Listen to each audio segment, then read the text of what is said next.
புதுச்சேரி மாநிலத்தில் ஆளுங்கட்சியை எதிர்த்து, ஆளுங்கட்சி கூட்டணியை எதிர்த்து, என்ஆர் காங்கிரஸ் பாஜக கூட்டணியை எதிர்த்து திரு வைத்திலிங்கம் அவர்கள் வெற்றி பெற்றது சரித்திரத்திலேயே இடம் பிடிக்க வேண்டிய ஒன்றாகும்.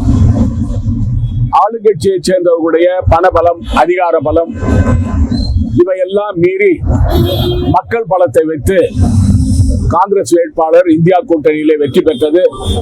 புதுவை மாநில மக்கள் மத்தியில மக்கள் கொடுத்த வரவேற்பு, மக்கள் கொடுத்த ஆதரவு எங்களால் வெற்றி பெற முடிந்தது. இதற்கு பல காரணங்கள், முக்கியமான 3 காரணங்கள். புதுச்சேரி மாநில மக்கள் பிரதமர் நரேந்திர மோடி அவர்களை ஏற்றுக்கொள்ளவில்லை. பாரதிய ஜனதாவுடைய சின்னத்தை மக்கள் புறக்கணித்தார்கள். அது மட்டுமல்லாமல் புதுச்சேரி மாநிலத்தில் ஆளுகின்ற என்ஆர் காங்கிரஸ் பாஜக கூட்டணி, முதலமைச்சர் மாண்புமிகு முதலமைச்சர் ரங்கசாமி அவர்கள் தலைமையில் உள்ள அரசு ஊழல் மலிந்த அரசு.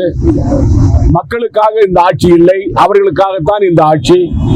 அது மட்டுமல்லாமல் புதுச்சேரி மாநில மக்களை முழுமையாக புறந்தள்ளுகின்ற ஆட்சியாக அவர்கள் செயல்பட்டு வந்தது.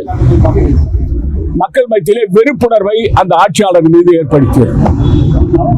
அதைவிட கட்சி மாறி சென்று காங்கிரஸ் கட்சியிலிருந்து பாரதிய ஜனதாவுக்கு ஓடி தன்னுடைய சொத்தை காப்பாற்றிக் கொள்வதற்காக அந்த கட்சியிலே சேர்ந்து இப்பொழுது அமைச்சராக இருந்து வைத்திலிங்கம் அவர்களை எதிர்த்து பாராளுமன்ற தேர்தலில் வேட்பாளராக நின்ற திரு நமச்சிவாயம் அவர்களையும் புதுச்சேரி மாநில மக்கள் ஏற்றுக்கொள்ளவில்லை.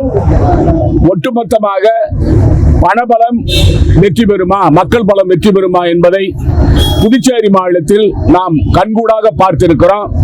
பணபலம் எடுபடாது, மக்கள் பலம் தான் எடுபடும். மக்கள் சக்தி மிகப்பெரிய சக்தி என்பதை புதுச்சேரி மாநில மக்கள் நிரூபித்திருக்கிறார்கள்.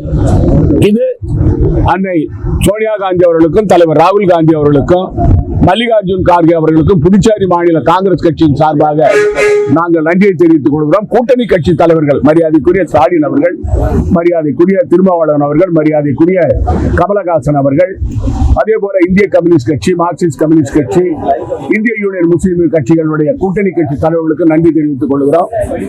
2026 பாராளுமன்ற தேர்தலுக்கு, இந்த சட்டமன்ற தேர்தலுக்கு, இந்த பாராளுமன்ற தேர்தலுடைய முடிவு அது இப்பொழுது ஆரம்பமாக இருக்கிறது. 2026 இந்தியா கூட்டணி வெற்றி பெறும். காங்கிரஸ் கட்சி மிகப்பெரிய அளவிலே வெற்றி பெற்று புதுச்சேரி மாநிலத்தில் இந்தியா கூட்டணி ஆட்சி அமைக்கும். பாதகம் செய்பவரை கண்டால் நாம் பயங்கொள்ளலாகாது பாப்பா, மோதி மிதித்து விடு பாப்பா, அவர் முகத்தில் உமிழ்ந்து விடு பாப்பா. அண்மை செய்திகளை உடனுக்குடன் தெரிந்து கொள்ள இணைந்திருங்கள் எம் நாடு தொலைக்காட்சியுடன்.